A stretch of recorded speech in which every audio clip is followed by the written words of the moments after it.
It's Thursday, July 6th. I'm Priyanka Arabindi. And I'm Juanita Tolliver, and this is What a Day, where we just want to know who left the cocaine in the White House on Sunday, y'all. Come forward, please. Just fess up. I mean, I'm sure there are several consequences to doing so, but the world wants to know, so just reveal yourself, please. It's giving yikes. It's giving concern for the user, but also we'll have fingerprint results soon, so stand by for more. On today's show, thousands of hotel workers in Southern California are on strike, demanding higher pay and better benefits. Plus, we've just this week experienced the hottest day ever recorded in global history. Let that sink in. It's burning. Yeah, we hate to see it. But first, something else we hate to see, we have to talk about the Supreme Court. If you thought we were finished with this, that you could head out early on 4th of July weekend, they very quickly proved you wrong.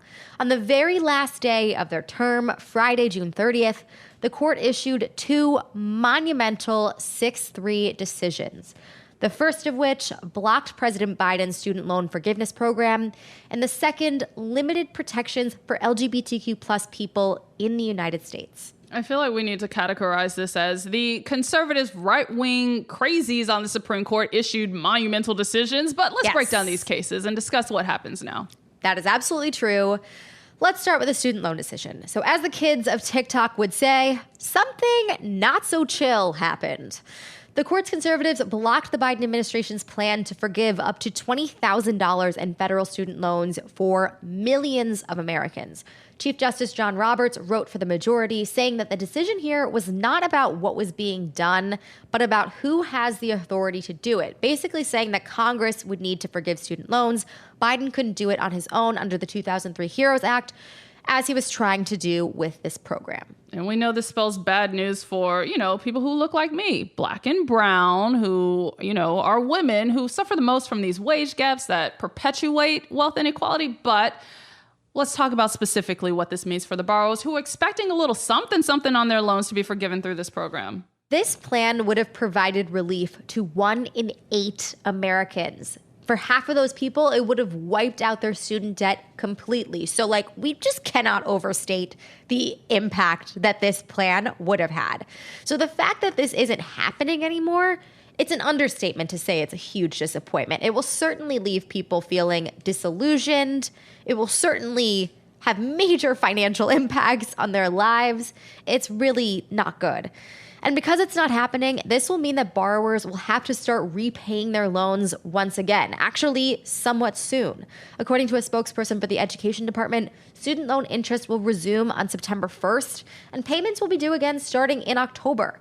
These loans, as a reminder, have been on pause since the pandemic started in 2020. So this is a big change after a long period of time, and it's set to happen relatively quickly. For some, this will actually be the first time that they are repaying their loans. Roughly 7 million borrowers are 24 years old or under. Many were still in school when the pause in payments started. And others haven't logged on to do this in 3 years. Their loan servicers may have changed. They may not have their passwords handy to log in. It's a logistical nightmare waiting to happen on top of, being just a devastating decision. And I know the Biden administration has a backup plan. What's the next move here? Yeah, they do have a plan B here. It is based on the Higher Education Act of 1965 that gives the Education Department the ability to, quote, compromise, waive, or release loans, which is rather broad. But the details aren't exactly clear yet. We don't know how much debt this will aim to cancel or how the plan will work exactly. But obviously, we will continue to keep you updated as we learn more details. We'll be keeping a very close eye on this plan. I just want to shout out the Congress members who were like, this is what we told you to do in the beginning, but here we are. Yeah. So that was just the first big decision the court made on Friday. Let's talk about the other big one impacting LGBTQ people. Yeah, so on the very last day of Pride Month, the court decided to side with a web designer who refused to design wedding websites for same-sex couples. The case was known as 303 Creative LLC v. LAness, and the decision was once again 6-3 with the court's conservatives siding with the designer. In the majority opinion, Justice Neil Gorsuch wrote that the First Amendment allowed the designer to refuse to provide her services for same-sex weddings. And this decision was the worst kind of pride surprise, so let's talk about the larger implications here. Yeah, I mean, they basically opened the door here for businesses to discriminate against already vulnerable communities while stripping the protections that those communities have legally. It's harmful, and like so many of this court's decisions, will only pave the way for more harm as more people and businesses try to push the limits on the protections that exist for other vulnerable groups in our society, try to push the protections that remain in place here. People will keep trying to push the limits. We know how this is going to go. It's not going to be good. In her dissent, Justice Sonia Sotomayor warned that this decision signaled a return to a time when communities of color and others faced open discrimination. She wrote that the court was taking steps backwards. And there have also been some rumblings about the original gay couple at the center of this case. What's that all about? Yeah, okay. So people have been raising questions about a form that was supposed to show that a gay couple tried to seek the help of the designer in this case, Laurie Smith, but the man whose name is on the form had no idea about any of this. He said he never asked for a wedding website. He was totally unaware that his name had been used until reporters called him up and tried to ask him about it. He's also been married to a woman for 15 years. So, I mean, very confusing as to how this happened. And I mean, it's all very fucked up that this was part of this woman's case for discriminating against these gay couples and didn't actually happen. But sadly, this detail probably won't change anything about the result. You know, this wasn't the basis of the original suit. She didn't sue because a couple had come to her that she denied. The appeals court that saw this case before SCOTUS did found that she did have the grounds to sue. And, you know, the couple in question wasn't cited by SCOTUS as a factor for ruling in her favor. Still beyond fucked up and reason to ask a lot more questions here. But in a different key Supreme Court decision, we've got the best Uno reverse move I've seen in quite some time. Lawyers for Civil Rights, a Boston nonprofit, filed a civil rights complaint against Harvard University this week, alleging that the legacy admission practice discriminates against students of color by giving preferential treatment to children of donors and alumni, and that the practice violates the Civil Rights Act. Of course, this claim comes in response to the atrocious Supreme Court ruling that ended affirmative action last week. And I truly hope that predominantly white institutions like Harvard didn't think that this issue was simply just going to go away, like in what fucking world? Yeah. Especially when you consider that 70% of Harvard's donor-related and legacy applicants are, you guessed it, white. And being a legacy student makes an applicant roughly 6 times more likely to be admitted. Okay, this is very exciting. I feel like we've been watching this conversation. This has been a point that's been made for years now. And finally, something is happening about it. I don't like, what brought this to the forefront here. What happened was the stripping away of affirmative action, which is what prompted this in the first place. But this is very interesting. What else do we know about this complaint? Lawyers for Civil Rights filed a complaint on behalf of the Chica Project, the African Community Economic Development of New England, and the Greater Boston Latino Network. And the complaint was submitted to the Education Department's Office for Civil Rights, which may have already been preparing to investigate since President Biden said that he would ask them to examine practices like legacy admissions and other systems that expand privilege instead of opportunity after the Supreme Court ruling on affirmative action. The complaint states in part, quote, a spot given to a legacy or donor-related applicant is a spot that becomes unavailable to an applicant who meets the admissions criteria based purely on his or her own merit. And the complaint also posits that more students of color would be admitted to Harvard if the legacy and donor preferences did not exist. And the true gag for me, in particular, came when the lawsuit quoted the Supreme Court's majority in the affirmative action ruling, which said, quote, college admissions are zero-sum and a benefit provided to some applicants, but not to others, necessarily advantages the former at the expense of the latter. So in a nutshell, there's the case, essentially. And Ivan Espinoza Madrigal, executive director of Lawyers for Civil Rights and one of the attorneys for the plaintiffs, said it succinctly when he told reporters, quote, as the Supreme Court recently noted, eliminating racial discrimination means eliminating all of it. There should be no way to identify who your parents are in the college application process. And the complaint calls for just that, a complete removal of familial relationship in the admissions process, an investigation into the use of donor and legacy preferences, and a federal ban on the practice. Wow, okay, huge. What has Harvard said so far about this case? Child, nothing. A spokesperson wouldn't even comment. And let's be real. Even though Harvard is keeping quiet, advocates and organizations are lining up to support this case, including the NAACP. When the complaint was announced earlier this week, the NAACP put out a call to 532 public and 1,134 private colleges and universities to end legacy preferences, eliminate racially biased entrance examinations, and more. And the public is clearly not into legacy preferences either, as a Pew poll last year found that 75% of the public doesn't believe it should be factored into admissions decisions. But we'll just have to wait and see what a potential Department of Education investigation and this complaint could yield. Of course, we'll keep following the story and bring y'all more on all of this very soon, but that's the latest for now. We'll be back after some ads.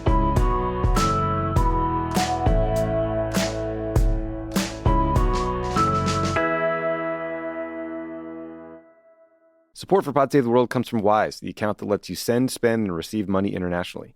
Wise is the international account built to save you money around the world. 170 countries, 50 currencies, one account. So whether you're taking on Rio or Rome, Miami or Mumbai, you'll always get the mid-market exchange rate when you convert currencies with no markups and no hidden fees. Mids are so hot right now. Mids are so hot. You know what I'm saying? With Wise, you can save up to 2x when you send, spend, and receive money, all from one account. Wise helps you save money no matter where you're going next, and Wise Business has everything you need to run and grow your global business. So you can send money, receive payments, and manage your cash flow wherever it flows. No extra legwork, no hassle. Companies like Xero and Google Pay are already managing their money the Wise way. Join 15 million people and businesses who are going global with Wise. Learn how the Wise account could work for you by downloading the app or visiting wise.com/crookedworld. That's wise.com/crookedworld. Hi, I'm Roman Mars, host of 99% Invisible. It's a podcast about all the thought that goes into things most people don't even think about. You're going to see stories everywhere. Follow and listen to 99% Invisible wherever you get your podcasts. Support for Pod Save the World comes from Wise, the account that lets you send, spend, and receive money internationally. Wise is the international account built to save you money around the world. 170 countries, 50 currencies, one account. So whether you're taking on Rio or Rome, Miami or Mumbai, you'll always get the mid-market exchange rate when you convert currencies with no markup and no hidden fees. With Wise, you can save up to 2 times when you send, spend, or receive money, all from one account. Wise helps you save money no matter where you're going next. And Wise Business has everything you need to run and grow your global business. So you can send money, receive payments, and manage your cash flow wherever it flows. No extra legwork, no hassle. Companies like Xero and Google Pay are already managing their money the Wise way. Join 15 million people and businesses who are going global with Wise. Learn how the Wise account could work for you by downloading the app or visiting wise.com/crookedworld. That's wise.com/crookedworld. Let's wrap up with some headlines. Headlines. A federal judge on Tuesday blocked Biden officials from communicating with social media companies about content that includes protected speech. The injunction by U.S. District Judge Terry Doty of Louisiana prohibits certain government agencies, including the Department of Health and Human Services and the FBI, from talking to social media companies for, quote, the purpose of urging, encouraging, pressuring, or inducing in any manner the removal, deletion, suppression, or reduction of content containing protected free speech. The ruling comes after Republican attorneys general in Louisiana and Missouri filed a lawsuit last year alleging that the government overstepped when it tried to get social media platforms to address posts that could have contributed to vaccine hesitancy during the COVID-19 pandemic, as well as topics about election security. The move, which includes social media platforms like Facebook, Twitter, TikTok, Instagram, and more, could impact efforts to reduce the spread of misinformation and disinformation online. Tuesday's injunction, however, still allows the government to alert social media companies about posts that involve criminal activity or national security threats. The Biden administration will likely appeal the ruling, and the White House has said that the Justice Department is reviewing the injunction and evaluating options. Now, some labor news. In Southern California, roughly 15,000 hotel workers are on strike to demand higher pay, better benefits, and more manageable workloads. The strike kicked off on Sunday when bellhops, housekeepers, and cooks represented by Unite Here Local 11 walked off the job. And many workers on the picket line spoke to reporters about barely making ends meet, even while working 40 hours a week. And they asked guests to show their support by finding other places to stay while negotiating with their employers. On the national level, UPS and the Teamsters Union failed to come to an agreement after a marathon bargaining session yesterday, increasing the possibility of a nationwide delivery worker strike in the coming weeks. Brace for them delayed packages, but it's for a good reason. This comes after both sides reached a deal to install air conditioning units in UPS trucks, which is fucking ridiculous. As the earth is burning, they should have AC. In the year of 2023, they're just not getting that. Fucked up. Crazy. But the rest of the Teamsters' demands have yet to be met. If no agreement is reached by the July 31st deadline, 340,000 UPS workers could walk off the job as soon as August 1st.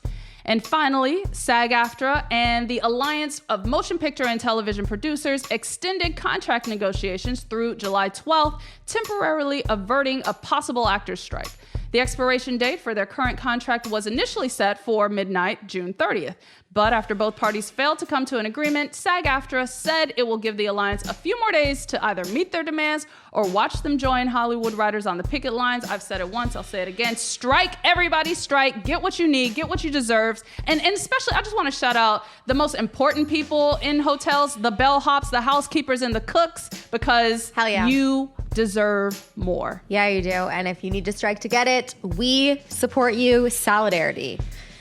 A 2-day offensive from Israeli military forces left 12 Palestinians and 1 Israeli soldier dead in the occupied West Bank, marking the worst attack that the region has seen in 20 years. The assault began on Monday when Israeli troops invaded the refugee camp of Jenin to crack down on Palestinian militants, many of whom are known to reside in the area. Thousands of residents were forced to flee their homes as Israeli forces destroyed the camp's roads, opened fire on civilians, and seized thousands of weapons for 2 days straight. The devastating attack has reawakened tensions between Palestinians and the Palestinian Authority, the governing body of Palestinian areas in the West Bank. The authority has long faced scrutiny for allowing Israeli forces to operate freely on Palestinian land, and residents showed up to the authority's headquarters in Jenin yesterday, accusing officials of failing to protect them. Protests have started to ease in France after days of unrest following the police killing of 17-year-old Nahel M., a teen of North African descent, in a Paris suburb last Tuesday. Police claim that the teenager drove into the 2 officers, but a video from the scene later revealed that neither cop was in immediate danger, and both were standing next to a stationary car, with one officer pointing a gun at the driver. The recent death has reignited conversations about over-policing of marginalized communities in France, and thousands took to the streets, some burning cars and setting fire to buildings, to protest the recent police shooting. Since the protests first erupted last week, more than 45,000 police were deployed across France, and more than 3,000 protesters were detained. French President Emmanuel Macron has blamed social media for making organizing easier for protesters, and he threatened to cut access to social media. It's giving dictator, it's not a vibe, you are not Erdogan, please don't go down this path.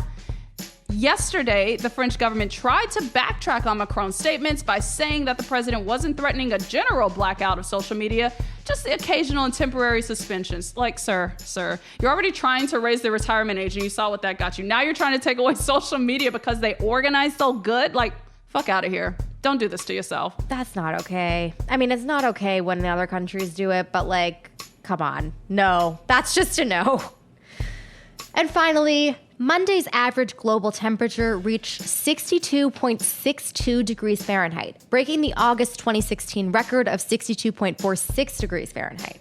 Keep in mind that this is according to data collected by the U.S. National Centers for Environmental Prediction, which only dates back to 1979.